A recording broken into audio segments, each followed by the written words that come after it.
آپ اس قابل نہیں رہتے کہ آپ سوچیں, آپ کی دماغ کی سوچنے سمجھنے کی صلاحیت بند ہو جاتی ہے, آپ نہیں سوچ پاتے, ہاں ڈسٹرائے ہو جاتا ہے. اب اگر دیکھیں ڈفرینٹ کازز ہے, سر نے بھی بتایا ڈفرینٹ کازز ہے کہ کیوں انسان ڈرگ کی اور جاتا ہے.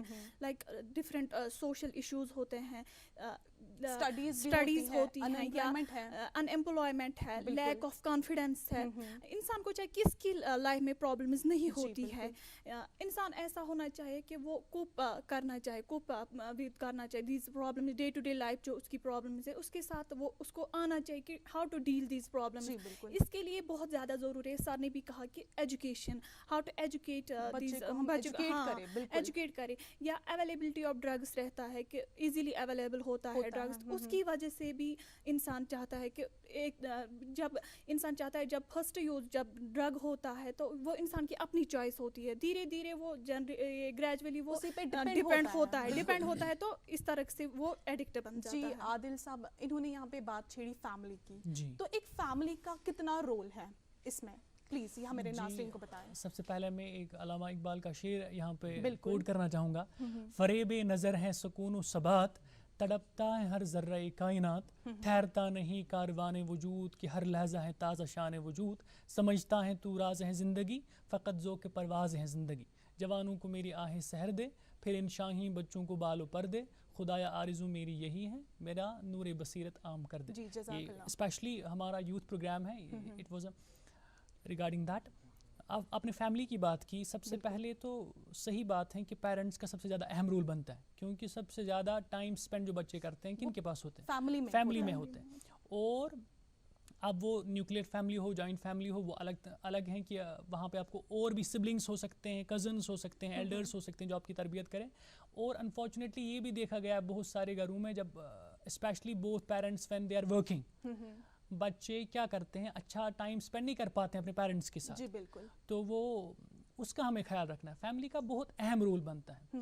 اور کس حساب سے, ایک تو خالی ہم ماں باپ سمجھتے ہیں کہ ہم نے ان کو اچھے اسکول میں داخلہ کرایا, اچھے ٹیوشن سینٹر میں. Not only that, you have to be with them, آپ کو تربیت بھی کرنی ہے. اور یہ ایک سائیکولوجسٹ, اور انہوں نے کہا ہے کہ when they are of 7 years تب تک آپ ان کو شفقت محبت پیار دیں, اور اس کے بعد جو نئے 7 سال ہیں نا فرام 7 to 14, اس کے بعد then you have to instruct them. اور جو یہ ٹین ایج کا دور ہوتا ہے, صحیح بات, that's the fertile period, very sensitive period. اور اس کے بعد جو 14 سے لے کر 21 ایج تک آپ کو ان کو you have to be a friend, you have to understand their psychology, accordingly you have to treat them. اگر آپ کتنا بھی اگر آپ لبرل رہیں گے نا, then you are in loss parents کے لیے. اگر آپ زیادہ اسٹرکٹ رہیں گے تب بھی آپ کو آپ نقصان میں ہیں. You have to approach that moderate approach, friendly approach. You have to understand the psychology, then you will be able to understand your child. اور اگر خدا نہ خواستہ ان میں کبھی پرابلمس ہیں تو کھل کے بات کریں, ان کو بھی اتنی آپ مطلب لبرٹی دے اس حساب سے کہ وہ آپ سے سب کچھ شیئر کر سکیں. جی بالکل. Especially during this adolescence, this is very the period of stress and strain. You have to train them well that these things will come. There is going on, rapid development, physical, emotional, mental setup is going to be disturbed, abnormal. You will feel at times you will feel maladjustment with your friends, with your family members. But how you have to cope up with this? That's the biggest challenge, that you have to train them accordingly. Yes. تو منتہا بابا آپ سے میں پوچھنا چاہوں گی, جیسے عادل صاحب نے یہاں پہ ابھی بات چھیڑی ٹائم کے حساب سے, تو ایک بچے جو ایک ٹین ایجر ہو یا نوجوان ہو, کیسے اس کو ایک ٹائم اپنا یوٹیلائز کرنا چاہیے, کہاں پہ اس کو ٹائم اپنا یوٹیلائز کرنا چاہے تاکہ وہ اس وبا میں نہ آ جائے؟ دیکھیے پہلی بات ہے جو ٹین ایج ہوتا ہے یہ ایک ایسا دور ہوتا ہے بچے کا کہ یہ ایک برج پہ ہوتا ہے, آپ اس کو دھکیل بھی سکتے ہیں, آپ اس کو واپس لا بھی سکتے ہیں. تو ڈرگس کہیں نہ کہیں سے وہ کسی بھی طریقے سے اگر ڈرگس میں ملوث ہوتا ہے تو بہت امپورٹنٹ رول ہوتا ہے اس کا جو گروپ ہے ان کا, اور اس کی جو فیملی ہے ان کا بہت امپورٹنٹ رول ہوتا ہے اس میں. تو ان کو کیسے ہم واپس لا سکتے ہیں, ان کو مطلب یہاں پہ اگر گراؤنڈ لیول پہ ریئلٹی چیک دیکھیں دیکھیں تو ایک ڈرگ ایڈکٹ اگر ایک کسی کی نظر میں آتا ہے تو ہمیشہ اس کے ساتھ مت چلو, یو شوڈ چارسی, دس از دا ریئلٹی. تو the thing is I think کہ ان کو سپورٹ کرنا چاہیے, نہیں آپ جو ہے آپ غلط راستے میں ہیں, ان کو دکھانا ہے کہ اس کے علاوہ بھی زندگی ہے, آپ اس کے علاوہ بھی ٹونٹ کرنا اسٹارٹ کرتے ہیں. ایگزیکٹلی, ہمیں ڈرگ ایڈکٹ جو ہے اس کے ساتھ ساتھ لوگوں کو بھی ایجوکیٹ کرنا ہے تاکہ وہ بھی واپس آئے اور لوگ بھی ایجوکیٹ ہو کہ نہیں, اگر ہمارا ایک نوجوان کسی اور راہ میں جا رہا ہے اس کو واپس کیسے لانا ہے, اس کو اپنے ساتھ کیسے چلانا, اس کو بٹھانا کیسے, اس کو اٹھانا کیسے, اس کو ایکٹیویٹیز میں کیسے لانا ہے, اس کی جو انرجی وہاں ویسٹ ہو رہی ہے اس کو اچھی جگہ پہ کیسے کنزیوم کرنا ہے, اس کو وہ سکھانا ہے. بالکل. جی سر, آپ سے یہ جاننا چاہیں گے کہ جیسے کہ انہوں نے بھی ابھی واضح کر کے بتایا, آپ کو لگتا ہے کہ جس اسکیل پہ آپ کام کر رہے ہیں کہ وہ جو ڈرگس میں انوالو ہے کافی باہر آ رہے ہیں؟ دیکھیے میں کافی دکھ ہو رہا ہے مجھے یہ بات بتاتے ہوئے کہ جو نوجوان ابھی ڈرگ سے باہر نکلنے کی کوشش کر رہے ہیں, لیکن ہمارے کشمیر میں ویسا کوئی انتظام اس حد تک پایا نہیں گیا ہے. لائک بات کی جائے ریہیبلیٹیشن سینٹرز کی یہاں پہ, تو جب بھی کوئی نوجوان کہتا ہے کہ ہم اب کوئٹ کرنا چاہتے ہیں, ہم نکلنا چاہتے ہیں اس سے, کیونکہ ان کا ضمیر شاید بیدار ہو چکا ہوتا ہے, وہ نکلنا چاہتے ہیں اب یہاں سے, لیکن ایک فیکٹر یہاں پہ کہ ہمارے جو ریہیبلیٹیشن سینٹرز ہیں وہ اس حد تک کام نہیں کر پا رہے ہیں. حد تک کیا, وہاں پہ ابھی ایڈمیشنز بھی نئے جو ایڈمیشنز ہے, کوئی نئے بچے اگر آنا چاہیے تو وہاں پہ اسپیس اویلیبل نہیں ہے. تو یہاں پہ ایک اور چیز ہے کہ ہم کافی چیزوں پہ یہاں پہ انویسٹ کرتے ہیں, لیکن شاید ہم اس چیز کو بھول گئے ہیں. شاید ہم ریہیبلیٹیشن سینٹرز یہاں پہ اور ہونے چاہے تھے, لیکن ہے نہیں. ہمارے نوجوان ابھی ہمیں سب سے پہلا ہمارا جو سٹیپ ہونا چاہیے تھا اپنے نوجوان نسل کو بچانا, اپنا جو ہمارا کشمیر ہے یہاں کے نوجوانوں کو بچانا, یہاں کا آنے والا مستقبل جو ہے ان کو روشن کرنا, ان کو سیف گارڈ کرنا. لیکن وہاں پہ کافی بڑا فیلئر سامنے آ رہا ہے کہ ہم اس حد تک کام نہیں کر پا رہے ہیں. ایک اور چیز ہے کہ یہاں پہ جو ڈرگ ایڈکٹس ہوتے ہیں ان کا جو ایک پرسپشن ہوتا ہے, ان کو پہلے وہ انہوں نے خود سے نہیں لیا ہوتا, یہ چیز یاد رکھے, ان کو بہلایا پھسلایا گیا ہوتا ہے وہ ساری چیزیں کرنے کے لیے, اور وہی ویسا ہی وہ سینیریو سیم دوسرے پر بھی اپلائی کرتے ہیں, وہی سائیکل چل رہا ہوتا ہے. ہاں بیسیکلی اگر آپ کے گھر میں ایک بیمار ہے, وہ ہارٹ کا مریض ہے, تو آپ کیا کرو گے اس کے ساتھ؟ کوئی گھر میں, آپ سب سے میں پوچھتا ہوں, اگر آپ کے گھر میں کوئی مریض ہے, ہارٹ کا مریض ہے, بی پی کا مریض ہے, کوئی بھی مریض ہے, آپ کیا کرو؟ آپ ٹریٹمنٹ کرتے ہیں. لیکن جب بھی آپ کسی ڈرگ ایڈکٹ کو دیکھتے ہو, سالہ مر جائے, ایسی مطلب ایسی زبان ہوتی ہے ہماری, مر جائے, دفع کرو اس کو, ایسی اس کو گھر میں ہی نہیں رکھنا ہے. نہیں, ہمارا بچہ بیمار ہے, بیسیکلی ہمارا بچہ بیمار ہے, یہ بیمار ہے, اور ہمیں اس بچے کو اب بیماری سے نکالنا ہے. سر اسی ریلیٹڈ میرا ایک کوسچن ہے آپ سے. اب اگر کسی کا بچہ ڈرگ ایڈکٹ بن جاتا ہے, اس کے جو پیرنٹس ہیں, ان کی پیرنٹس کی یہ ذمہ داری بنتی ہے کہ وہ اسے ریہیب سینٹر لے کے چلے. لیکن جو پیرنٹس ہیں وہ یہ سوچتے ہیں کہ اگر ہم اس بچے کو ریہیب سینٹر لے جائیں گے, 10 لوگ سنیں گے, لوگ کیا سوچیں گے. ان پیرنٹس کے لیے آپ کیا کہتے ہیں؟ کیا ان کے لیے پہلے فرسٹ کاؤنسلنگ ہونی چاہیے؟ ہمارے سماج میں بہت بریک ہو جاتا ہے کہ دوسرا سنے گا. سب سے پہلے اگر میں واپس سے اسی پوائنٹ پہ آتا ہوں کہ آپ کے گھر میں ہارٹ کا کوئی مریض ہے, وہ اندر پین میں سفر کر رہا ہے, اندر وہ سفر کر رہا ہے, تو کیا آپ بس کال کریں یا ویب سائٹ پر لاگ ان کریں یا پھر موبائل ایپ ڈاؤن لوڈ کریں. P S B doorstep banking کے ذریعے سرکاری بینک آئیں گے آپ کے دروازے. آپ اس کے لیے ایمبولینس نہیں لاؤ گے, لاؤ گے نا, کہ آپ کہو گے کہ سوسائٹی کیا کہے گی کہ مرنے دو اندر, کیا ہمارے گھر میں کوئی بیمار ہے. یا ریسنٹلی کووڈ کے کیسز ہوئے تھے, آپ نے نہیں اپنے جو بھی کووڈ پیشنٹس ان کو باہر نہیں نکالا, ان کو ایمبولینس, ان کا ٹریٹمنٹ نہیں کرنا.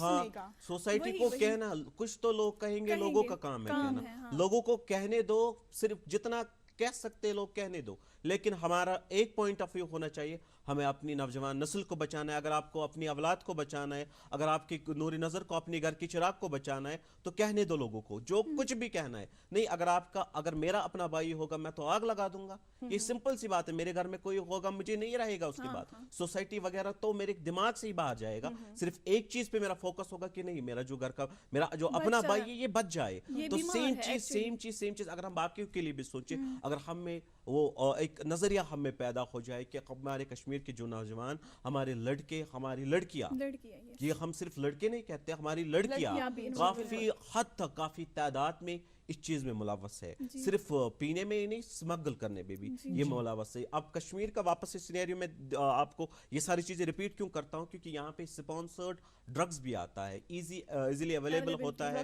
یہاں. باقی لوگ اسی چیز کو سپلائی کر کے اپنا گھر بھی چلاتے ہیں. یہاں جو 1 روپے کی پل ہوتی ہے اس کو 300 روپے میں بیچ دیتے ہیں آگے. جو دوائیاں ہوتی ہیں وہ ایزیلی اویلیبل ہوتی ہیں. میں کافی زیادہ کرائمز ہو رہے ہیں. کرائم ریٹ کیوں بڑھ رہی ہے؟ بیسیکلی کرائم ریٹ اس لیے بڑھ رہی ہے کیونکہ یہ ساری چیزیں ایزیلی اویلیبل ہے. ہاں کہیں کسی حد تک ہم یہ بھی کہہ سکتے ہیں کہ ایڈمنسٹریشن کا بھی فیلئر سامنے آ رہا ہے. کیوں؟ اگر یہ ساری چیزیں ایک پراپر وے میں کی جاتی، اگر اس مافیا کو کنٹرول کیا جا سکتا تھا. دیکھیے سب سے بڑی چیز مافیا چلتا کیوں ہے؟ جب تک نا ایڈمنسٹریشن کا کیونکہ کرپشن شروع ہوتا ہے ایڈمنسٹریشن سے. اگر وہ کرپشن ختم ہو جائے تو شاید ہی یہ ڈرگ ایڈکشن کسی حد تک ہم کنٹرول کر سکتے ہیں. اپنے نوجوانوں کا جو ہمارا جو ایک نظریہ لے کر ہے. اب میں ریسنٹلی کچھ ایونٹس میں گیا تھا تو میں بیٹھا تھا، شاید ان سے میری گفتگو ہوئی تھی، تو ایک سنگر تھا تو وہ دوسرے کو کہہ رہا تھا کہ جاؤ جوائنٹ مار کے آؤ تو اس سے تم سٹرونگ رہو گے اسٹیج میں. تو بیسیکلی یہ سارے میتھس جو ہے ان کو اوور کم کرنا ہے. واپس سے ریئلٹی چیک پہ آتا ہوں کہ جو یہ متھس ہے ان کو کاؤنٹر کرنا ہے، کیونکہ ہم لوگوں نے ایک متھس بنائے خود ہی. اگر یہ ساری چیزیں ہم لیں گے تو یہ ریزلٹنٹ آئے گا. اگر میں نے کرسٹل متھ لیا تو مجھے سوسائٹی میں ایکسیپٹ کیا جائے گا. اگر میں نے الکوہل لیا تو میرے بڑے بڑے لیڈرز میں شاید شمار کیا جاؤں گا. اگر میں نے چرس وغیرہ پیا تو میں اپنے دوستوں میں، اپنی فیملی میں ایکسیپٹیبل بن جاؤں گا، خود ریلیکس ہو جاؤں گا. لیکن یہ سارے میرے نوجوانوں جو مجھے سن رہے ہیں ابھی، یہ ساری جھوٹی کہانیاں ہیں، جھوٹی فریبی کہانیاں ہیں، آپ سب کو بہلانے پھسلانے کے لیے. اور کچھ لوگوں کا گھر چلتا ہے ان ساری چیزوں سے. میں آپ سب سے گزارش کرتا ہوں، جتنے بھی میرے سننے دیکھنے والے ہیں، مہربانی کر کے ان دھوکوں سے باہر آ جائیے. اصل زندگی کچھ اور ہی ہے، اصل زندگی کچھ اور ہی ہے. اس کو جیے، اپنی زندگی کو جیے، اپنی دنیا اور آخرت کو خراب نہ کرے. اپنے پیرنٹس کا سوچے، اپنے ارد گرد کا سوچے، خود کا سوچے. خود جینا ہے، بہت سارے کام آپ لوگوں کو کرنے ہیں، لیکن یہ ساری جو چیزیں آپ لوگ کر رہی ہو، خدا کے لیے خدا کا خوف کھائے، خود کو بچائے، اپنے نوجوانوں کو بچائے. ساری جو بھی ہمارے سماجی کارکن ہیں ان سے گزارش ہے کہ گراؤنڈ لیول پہ آ کر کے اس چیز پہ کام کرے. اور ہمارے جو ریلیجیس لیڈرز ہیں ان کے لیے خاص میرا پیغام ہے کہ شیعہ سنی کافی ہو گیا. ایک دوسرے کو کافر کہنا کافی ہوگا. مجلسوں میں ایک دوسرے پر تہمت لگانا کافی ہو گیا. آئیے، ابھی ایسا پوائنٹ آ چکا ہے کہ جس میں ہم اپنے کشمیری نوجوان بھائیوں کو، صرف کشمیری نہیں پوری دنیا میں یہ ایک وبا ہے. لیکن یہاں پہ مجھے کچھ لائنز یاد آ رہی ہے. زندگی کو نشے سے برباد نہ کر، اس کو ویران نہ کر، اس کو آباد کر. اپنی معصومیت پر ترس کھا ذرا، اپنی معصومیت پر ترس کھا ذرا، اب اس نشے سے خود کو آزاد کر. جی بہت شکریہ سر، آپ نے ہمیں اتنی انفارمیشن دی. ضرور ابھی آپ سے اور گفتگو ہوگی، لیکن اس سے پہلے عابدہ جی آپ سے میں پوچھنا چاہوں گی کہ کالج کلچر کا کتنا رول ہے ڈرگس کے حوالے سے؟ جی چونکہ جب ہم بات کرتے ہیں ڈرگ ایڈکشن کی، اس میں کوئی بھی ایج فیکٹر آتا ہے. کسی بھی ایج پر انسان ڈرگ کی اور ملوث ہو سکتا ہے. اب ہم اس کی کوئی لمیٹڈ ایج نہیں. اب ہم یہ کہہ سکتے ہیں کہ ٹینز میں زیادہ ہو سکتا ہے، انوالو ہو سکتا ہے، کیونکہ ان کا جو دماغ ہوتا ہے وہ ڈیولپ ہو رہا ہوتا ہے. وہ یہ نہیں سوچ پاتے ہیں کہ کیا صحیح ہے کیا غلط ہے. کالج کلچر کی اگر بات کریں، اگر کالج میں ڈفرینٹ پروگرامز رکھے جائیں، ڈفرینٹ اویئرنیس پروگرامز رکھے جائیں، یا ڈرگ ایجوکیشن کے بارے میں ڈفرینٹ اویئرنیس ڈاکیومنٹریز دکھائی جائے، جن کے ایفیکٹس دکھائی جائے، کیا ہوتا ہے، کیسے اس کی وجہ سے کسی کی لائف افیکٹ ہوتی ہے، کیا وہ جو یہ ریزن یہ کانسیکوینسز رہتے ہیں، کیسے خود انسان اپنی لائف پوری طرح سے ڈسٹروائے کرتا ہے. ایک ہی تو لائف ملتی ہے، کیوں اس کو ضائع کرنا ہے ایسے؟ پرابلمز تو آتی جاتی رہتی ہے، اپس ڈاؤنز تو آتے جاتے رہتے ہیں. انسان کو چاہیے کہ وہ ہمیشہ پازیٹیولی ہی سوچے، نیگیٹو تھاٹس کو اپنے لائف سے باہر نکالے، تاکہ وہ ڈرگ کی اور کبھی نہ جائے. جی تو سر آپ سے میں پوچھنا چاہوں گی کیسے ہم اندازہ لگا سکتا ہے کہ یہ نوجوان ڈرگس میں مبتلا ہیں؟ دیکھیے آج خالی وہ جیسے ہیروئن وغیرہ وہ لیتے ہیں وہ تو الگ، اس کے بعد پروفیشنلی کچھ بیچتے ہیں اور لیتے ہیں. سبسٹنس ابیوز جسے ہم کہتے ہیں کہ they take pain medications and illegal drugs easily available.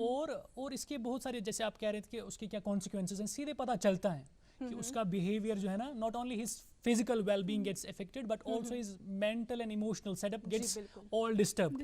اس کے فیس پہ وہ پیلنس, وہ sluggish پن, وہ لیزینس, ایوری تھنگ, اس کا بیہیویئر اتنا وائلنٹ, بات بات پہ اریٹیبل ٹیمپر ہو جانا, یہ سیدھے پتہ چلتا ہے. حالانکہ انہی چیلنج اسی دوران, جیسے اسپیشلی ٹین ایج کے دوران ہی آپ اپنا مستقبل اچھا بنا سکتے ہیں. اگر آپ کے ہاتھ سے یہ موقع گیا تو then it's very difficult for you to come back on the track. یہاں پہ میں ہمارے ناظرین پہ یہ میسج دینا چاہوں گی کہ اگر آپ کو لگ رہا ہے کہ اگر آپ کے بھائی یا بیٹا ملوث ہے کہ وہ کف سرپس یا اس کے کمرے سے میں کچھ ایسے انجیکشنز آ رہے ہیں, تو آپ ضرور ان کو آگے دیکھیں کہ وہ کسی نہ کسی مصیبت میں آ گیا ہے اور وہ بیمار نہیں ہے. جیسے ہمارے سر نے یہاں پہ بولا, وہ اگر بیمار نہیں ہے لیکن ہمیں اس کو ٹھیک کرنا, وہ ٹھیک ہو سکتا ہے.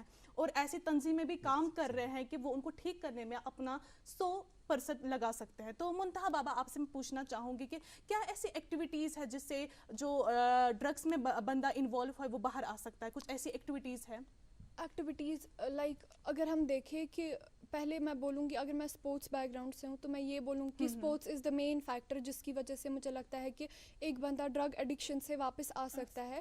کیمپینس کر سکتے ہیں ہم اسپورٹس کے, this is the first one. Second is کہ ان کو دکھا سکتے ہیں نہیں, اگر فار ایگزامپل ان نے بولا ابھی کہ کچھ سنگرس تھے, like if they are singing, if they are performing anywhere, but پھر بھی وہ کیوں لے رہے ہیں, تو اس کو بھی دیکھنا ہے کہ مطلب اس کا ریئلٹی چیک کیا ہے. لیکن وہ ہے کسی ایکٹیویٹی میں, بٹ اس کو نیگیٹیولی وہاں پہ کیوں پرفارم کرنا ہے, اس کو مجھے لگتا ہے ایکٹیویٹیز کے ساتھ ساتھ گھر کا دھیان بھی ہونا چاہیے. وہ جی, وقت کی قلت کی وجہ سے ہم جتنا بھی اس موضوع پہ بات کریں اتنا ہی شاید کم ہے, لیکن ہمارے پاس مختصر سا وقت بچا ہے. تو اس مختصر وقت میں سر آپ سے ہم یہ جاننا چاہیں گے ایک چھوٹا سا میسیج جو آپ ہمارے ناظرین ابھی آپ کو دیکھ رہے, آپ ہمارے ناظرین کے لیے ایک چھوٹا سا میسیج دیجیے. بس میرے ناظرین سے میرا یہی ایک پیغام رہے گا کہ اب یہ وقت آ چکا ہے کہ جس وقت میں اب ہمیں ایک ایسا, اب ہم ایسے پوائنٹ پہ آ چکے ہیں کہ اب صرف ہمیں اپنے قوم کو بچانا ہے. اب اس وقت ہم سب پر یہ فرض ہے کہ ہم اپنے نوجوانوں کو اس تباہ و بربادی سے نکالیں, کیونکہ بہت سماج میں بہت خرابیاں آ چکی ہے اس وجہ سے, اب اور نہ ہو. آئیے مل کر کے کام کرتے ہیں اور اپنے کشمیر کو محفوظ جگہ بناتے ہیں. جی صحیح. عابدہ جی. جی, میرا یہی میسیج ہے کہ ہمیشہ پازیٹیو رہیے اور جتنا ہو سکے اپنے آپ کو بزی رکھیے. ایز وی نو کہ ideal mind is devil's work shop, اسی لیے اپنے آپ کو جتنا چاہے بزی رکھیے. I would like to quote here a verse from Quran. In that is a message. On no soul does Allah place a burden greater than it can bear. It gets every good that it earns and it suffers every ill that it earns. جی Muntaha. Message یہ جائے گا کہ خود کا دھیان رکھیے, خود آپ کس ٹریک پہ جا رہے ہیں وہ دھیان رکھیے, آپ کا گروپ کیا ہے اس پہ دھیان رکھیے, اور پیرنٹنگ جو ہے وہ اگر صحیح سے ہو جائے تو مجھے لگتا ہے شاید بچہ واپس آ بھی سکتا ہے. جی تو ناظرین, آج کے پروگرام میں بس اتنا ہی. ملتے ہیں نئے ہفتے کچھ نئے مہمانوں کے ساتھ. تب تک کے لیے مجھے اور میری پوری ٹیم کو دیجیے اجازت. خدا حافظ.